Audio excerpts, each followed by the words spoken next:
Imagine clearing the final dungeon, the one that ends the apocalypse and saves the world. And the moment before victory, the comrade beside you, the man the whole planet calls its hero, drives a blade through your back so he can take the credit alone. So here is the question that drives everything you're about to watch. If you died betrayed at the very end of the world, and then woke up at the very beginning of it, years in the past knowing exactly who the traitor would become, what would you do with that second life? Would you save the world again? Or would you spend every breath of it hunting the man everyone else is about to worship? By the end of this recap, you will know precisely what Kim Woo-jin chose and what it cost the false hero. This is Kill the Hero, and I'm going to walk you through the whole story, from beginning to the end. Let's get into it. It begins, as so many of these stories do, with an ordinary day that ends and never properly returns.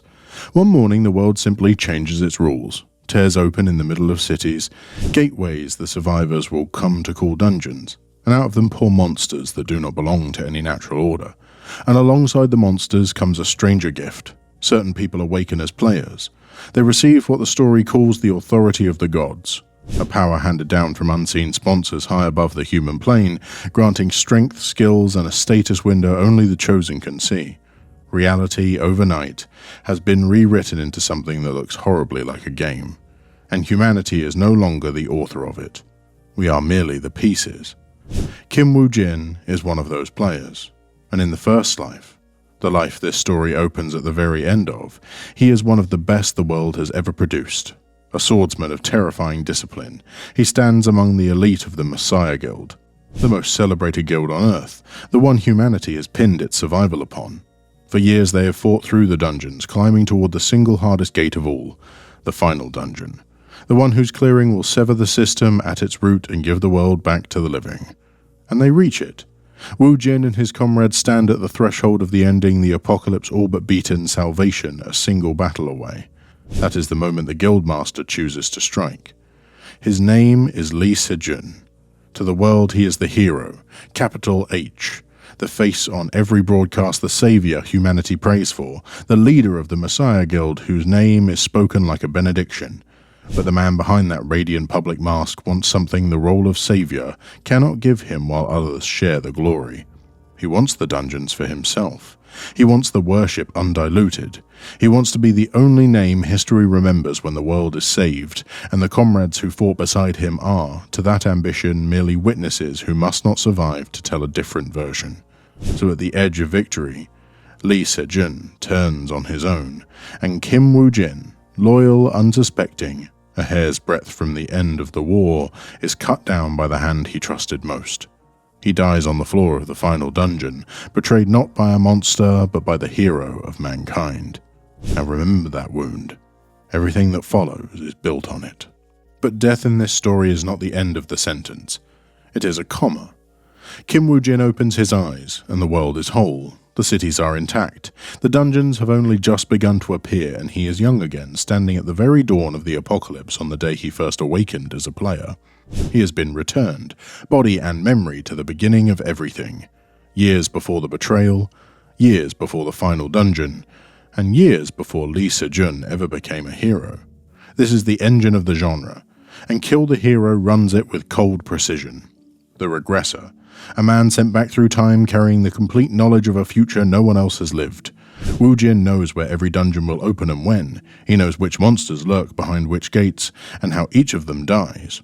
He knows which obscure, underestimated items will one day be priceless, and exactly where to find them while they are still lying unclaimed. He knows the secret growth paths, the hidden quests, the techniques it took him a lifetime to master the first time around. And above all, he knows the truth about the man the world has not yet learned to love. He knows that the kind, charismatic, promising young guild leader rising through the ranks, the one everyone is beginning to call humanity's hope, is a murderer waiting for his moment. A lesser protagonist would use a second life to save the world better, to be the hero himself. Woo-jin is not interested. He has done that already, and it got him a blade in the back. This time his goal is singular, patient and merciless. Not to clear the apocalypse, but to dismantle the man who profited from it. To reach Lee Se-jun before Se-jun becomes untouchable. and to take from him one by one every advantage, every ally, every pillar of the legend he is about to build. But here, the story plays its cleverest card, and it is worth pausing on. Woo-jin cannot simply walk up and strike Sejun down on day one. The false hero is already a player of real talent, already gathering the people and the power that will make him a god in the public eye. To kill a hero who has not yet revealed himself as a villain, and to do it in a world that will canonize him, Woo-jin must first become something far greater than the swordsman he died as. He must climb faster, grind harder, and arm himself with knowledge no rival can match. The revenge is not a moment. It is a campaign, and the system, it turns out, has handed Woo-jin the perfect weapon for it. In his first life, Kim Woo-jin was a blade and nothing more. In his second, the system offers him a far darker inheritance, and he takes it without flinching. He becomes a necromancer.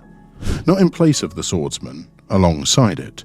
Woo-jin keeps the lethal disciplined swordsmanship of his past life, the muscle memory of 1,000 future battles burned into a younger body, but layered over it now is the authority of the dead.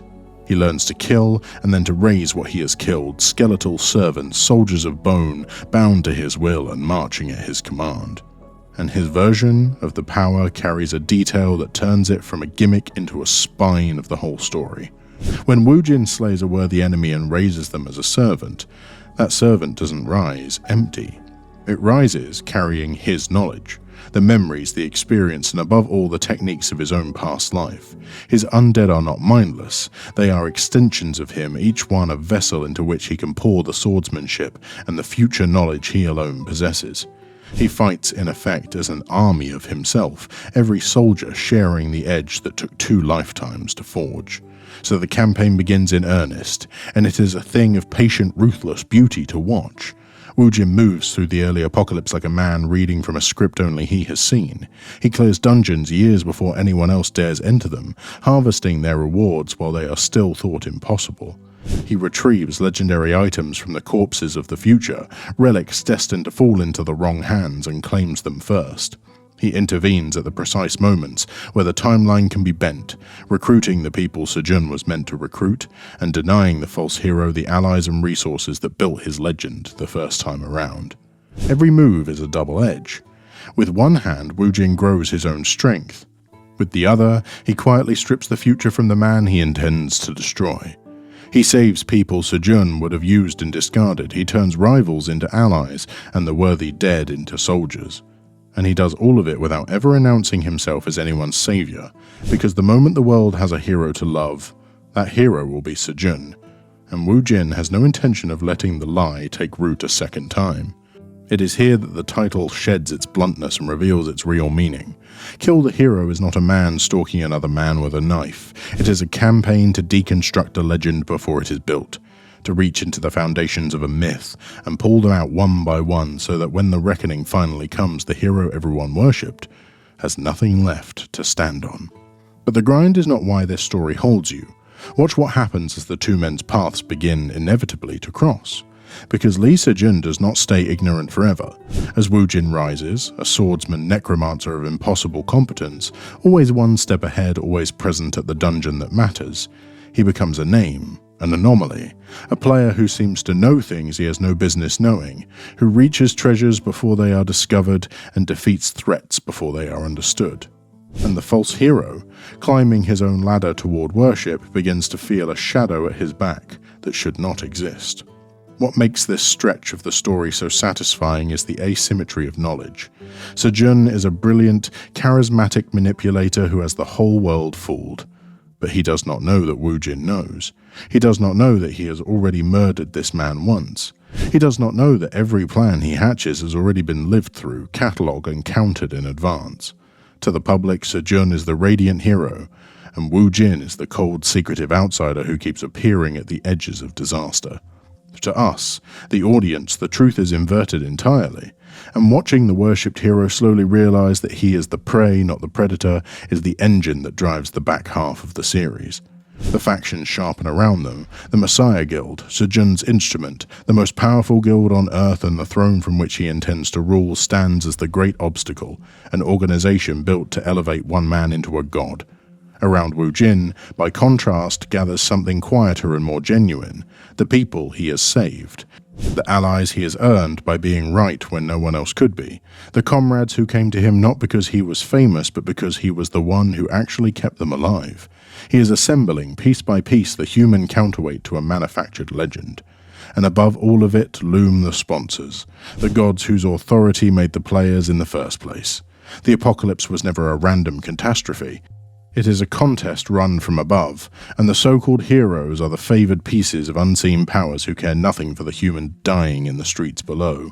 Part of Woo-jin's war, as the scope widens, is the slow understanding that killing one false hero is not the whole of it.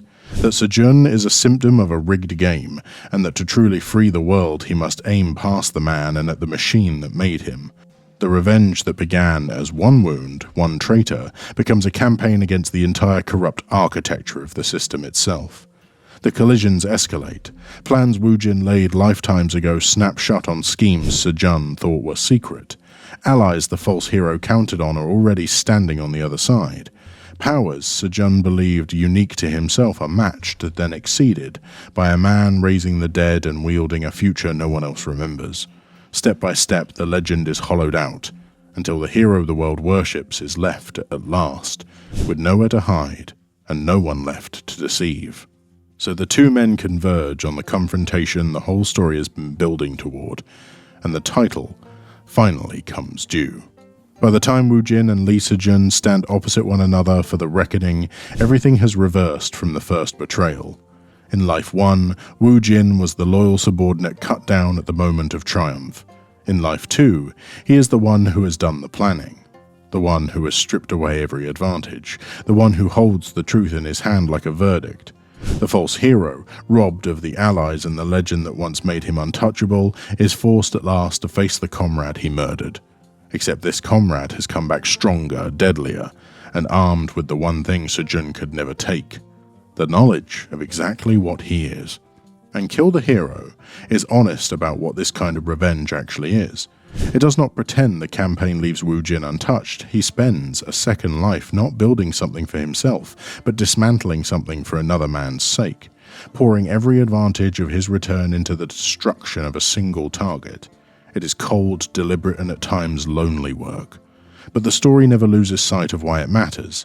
That a world which crowns its murderers as messiahs is a world that needs someone willing to pull the crown off, even at the cost of his own peace. In the end, the reckoning is everything the cold open promised. The hero everyone worshipped is exposed and brought down, not in a sudden lucky strike, but as the inevitable conclusion of a war fought across 2 lifetimes. The blade that was driven into Woo-jin's back at the edge of victory is answered, and the system that ran the whole rigged contest from above, the gods, the sponsors, the architecture that turned an apocalypse into a stage for false heroes, is confronted by a man who learned its rules the hardest way possible and used them in the end to break it. What lingers, when the final dungeon of this second life is cleared, is the quiet inversion at the heart of the whole thing. The world spent its love on the wrong man. The real hero was the one it never thanked. The one who died once for nothing came back, and chose to spend his second chance not on glory but on justice. Kill the Hero takes the cleanest, most cathartic fantasy in the genre. Go back, know everything, make the traitor pay, and plays it with total sincerity, never once letting the revenge become cheap. The hero had to die, and the man who killed him was the only true hero the story ever had. Kill the Hero began as a Korean web novel by the author known as D-Dart, and became a widely read webtoon through its adaptation with art by Cartoon Life, serialized on Kakao Page and available in English via Tapas. The webtoon runs to roughly 150 chapters with side stories, adapting the completed novel from end to end. It is one of the sharpest entries in the Regressor Revenge Wave, a story that takes the familiar bones of the apocalypse-lit RPG, the dungeons and the system and the chosen players, and bends them toward a single, focused, devastating purpose. Not saving the world, but unmaking the man the world was wrong to love. If you have ever wanted to watch a betrayal answered with patience, precision, and an army of the dead, this is one of the most satisfying revenge stories the medium has produced. And if this recap held you to the end, subscribe. Manhwa Recap Vault covers the stories that define the genre. and kill the hero is one of the best revenge tales the genre has to offer. Thank you for watching, and I will see you in the next recap.